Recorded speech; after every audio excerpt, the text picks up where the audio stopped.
আসসালামু আলাইকুম। সংবাদে আপনাদের সবাইকে স্বাগত জানাচ্ছি। আমি ফিরোজ তোহা। শুরুতেই আরবে কেবলস সংবাদ শিরোনাম।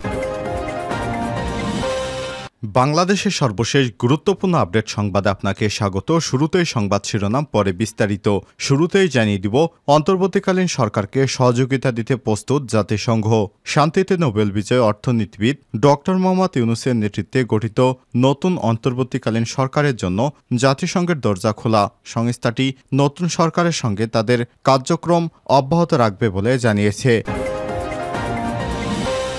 এরপর জানিয়ে দিব, নৈরাজ্যকর পরিবেশ সৃষ্টির চেষ্টা জনগণই রুখে দেবে বললেন উপদেষ্টা আসিফ মাহমুদ।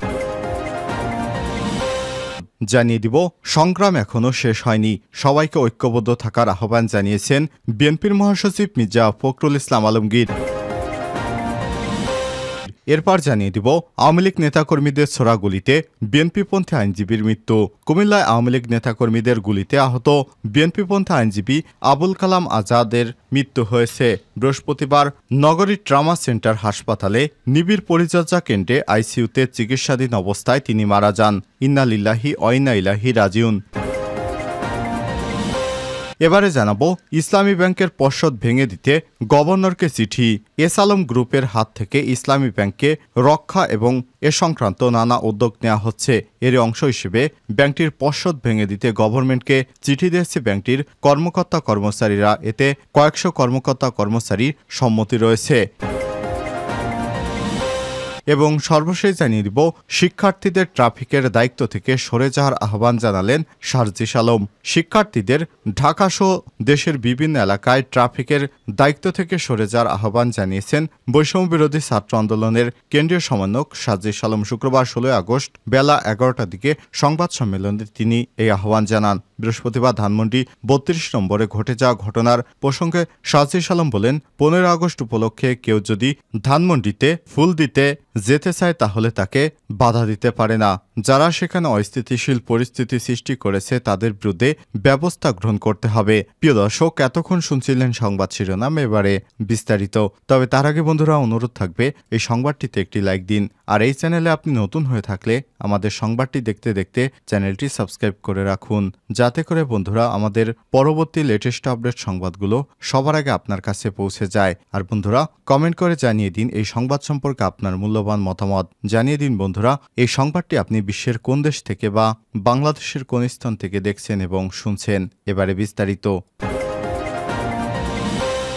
অন্তর্বর্তীকালীন সরকারকে সহযোগিতা দিতে প্রস্তুত জাতিসংঘ। শান্তিতে নোবেল বিজয়ী ডক্টর মোহাম্মদ ইউনূসের নেতৃত্বে গঠিত নতুন অন্তর্বর্তী সরকারের জন্য জাতিসংঘের দরজা খোলা।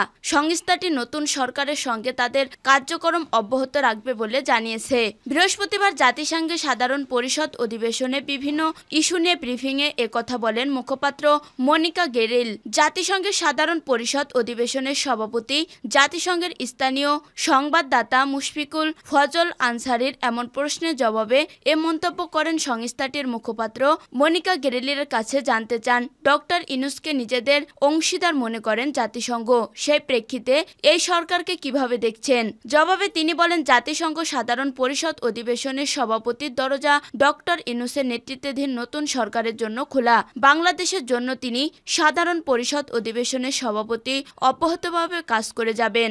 অপর এক প্রশ্নে এই প্রতিবেদক নিয়মিত ব্রিফিংয়ে যোগ দিয়ে জানতে চান, সাবেক স্বৈরাচার শেখ হাসিনার দেখামাত্র গুলি নির্দেশের কারণে বাংলাদেশ ছাত্রদের বিক্ষোভে যে বর্বরতা এবং প্রাণহানির ঘটনা ঘটেছে তা তদন্তে আগামী সপ্তাহে ঢাকা যাচ্ছেন জাতিসংঘের একটি তদন্ত দল। এ বিষয়ে মহাসচিবের অভিমত কি? জবাবে জাতিসংঘ মহাসচিব অ্যান্টনিও গুতেরেসের উপমুখপাত্র ফারহান হক বলেন, তদন্ত দলটি কি কাজ করা হবে তা আমাদের লক্ষ্য রাখতে হবে। পরে ইমেইলে পাঠানো এই প্রশ্নের বর্ধিত জবাবে ফারহান হক বলেন, মানবাধিকার বিষয়ক হাই কমিশনার এবং মোহাম্মদ ইউনূসের আমাদের অফিস থেকে অন্তর্বর্তীকালীন সরকার এবং ক্ষমতা হস্তান্তরের জন্য যে সমর্থন দেওয়া যেতে পারে সে বিষয়ে ব্যাপক পরিসরে আলোচনা করেছেন, যার মধ্যে জবাবদিহিতার বিষয়গুলো অন্তর্ভুক্ত। আগামী সপ্তাহ থেকে একটি দল ঢাকা সফর করবেন, যাতে সহায়তা ক্ষেত্রে এবং সাম্প্রতিক সহিংসতা ও স্থিরতার প্রেক্ষিতে মানবাধিকার লঙ্ঘনের তদন্তের পদ্ধতি নিয়ে অগ্রসর হওয়া যায়। নৈরাজ্যকর পরিবেশ সৃষ্টির চেষ্টা জনগণই রুখে দিবে, বললেন উপদেষ্টা আসিফ। পরাজিত শক্তি দেশের নৈরাজ্যকর পরিবেশ সৃষ্টি করতে চাইলে তা এদেশের জনগণই রুখে দিবে বলে মন্তব্য করেছেন অন্তর্বর্তীকালীন সরকারের যুব ও ক্রীড়া উপদেষ্টা আসিফ মাহমুদ সজীব ভুঁইয়া। বৃহস্পতিবার 15 আগস্ট রাত 9টায় শহরের চাষাড়াই বাগে জান্নাত জামে মসজিদের এশার নামাজের পর সাবেক ছাত্রদল নেতা মোহাম্মদ আমানতের জানাজা শেষ করে তিনি একথা বলেন। জানা গেছে, বৈষম্যবিরোধী ছাত্র আন্দোলনে লং মার্চে যোগ দিতে গিয়ে গুলিতে নিহত হন নারায়ণগঞ্জের সাবেক ছাত্রদল নেতা মোহাম্মদ আমানত। বৃহস্পতিবার তার জানাজা সম্পন্ন হয়। জানাজায় অংশ নেন অন্তর্বর্তীকালীন সরকারের যুব ও ক্রীড়া উপদেষ্টা আসিফ মাহমুদ সজীব ভুঁইয়া ও বৈষম্যবিরোধী ছাত্র আন্দোলনের সমন্বয়ক সার্জিস আলম। আমানত গত 5 আগস্ট যাত্রাবাড়ি এলাকায় গুলিতে নিহত হন। 9 দিন খোঁজার পর 14 আগস্ট ঢাকা মেডিকেল কলেজ হাসপাতালের মর্গে তার মরদেহ শনাক্ত করে তার পরিবার। জানাজায় অংশগ্রহণ শেষে নারায়ণগঞ্জ জেলা প্রশাসনের সার্কিট হাউসে অন্তর্বর্তীকালীন সরকারের যুব ও ক্রীড়া উপদেষ্টা আসিফ মাহমুদ সজীব ভুঁইয়া বলেন, বাংলাদেশে অস্থিতিশীল একটি পরিবেশের সৃষ্টি করা হয়েছিল, জনগণ তা রুখে দিয়েছে। পরাজিত শক্তি দেশে নৈরাজ্যকর পরিবেশ সৃষ্টি করতে চাইলে তা এদেশের জনগণই রুখে দিবে। বাংলাদেশের জনগণ যে স্বাধীনতা অর্জন করেছে তা তারাই রক্ষা করবে।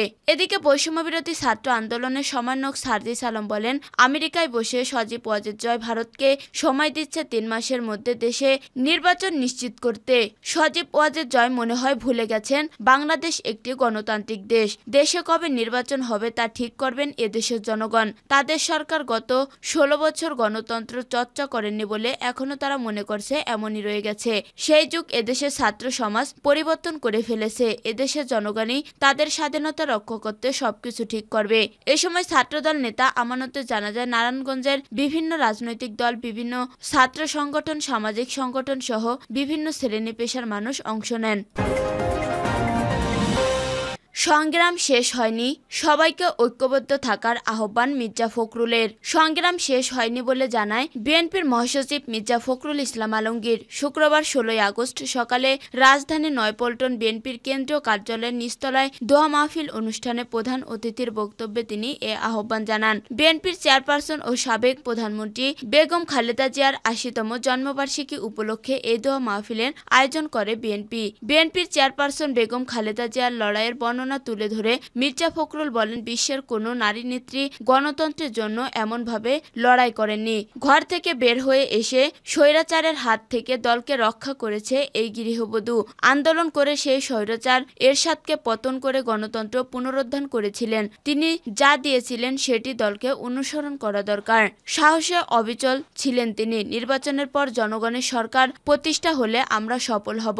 বিএনপি মহাসচিব বলেন, আমাদের সন্তানেরা বুকের তাজা রক্ত দিয়ে এগিয়ে আমাদের এই বিজয় এনে দিয়েছে। ছাত্রদলের অনেক ছেলে মারা গেছে, কোনো বিভেদ করা যাবে না, ঐক্যবদ্ধ থাকতে হবে। তিনি বলেন, সংগ্রাম শেষ হয়ে যায়নি, আমরা এখনো ভাসমান অবস্থায়। অনেক ষড়যন্ত্র হচ্ছে।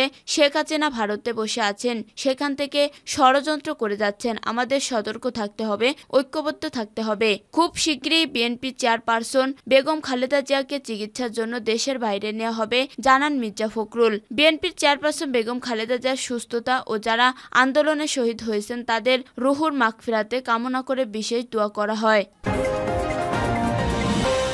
আওয়ামী লীগ নেতাকর্মীদের ছোড়া গুলিতে বিএনপিপন্থী আইনজীবীর মৃত্যু। কুমিল্লায় আওয়ামী লীগ নেতাকর্মীদের গুলিতে আহত বিএনপিপন্থী আইনজীবী আবুল কালাম আজাদ মৃত্যুবরণ করেছেন। বৃহস্পতিবার 15 আগস্ট দুপুরে নগরীর ট্রমা সেন্টারে হাসপাতালের নিবিড় পরিচর্যা কেন্দ্রে আইসিইউতে চিকিৎসাধীন অবস্থায় মারা যান তিনি। নিহত আবুল কালাম আজাদ কুমিল্লার 12 জাতীয় আইনজীবী পরিষদের সদস্য।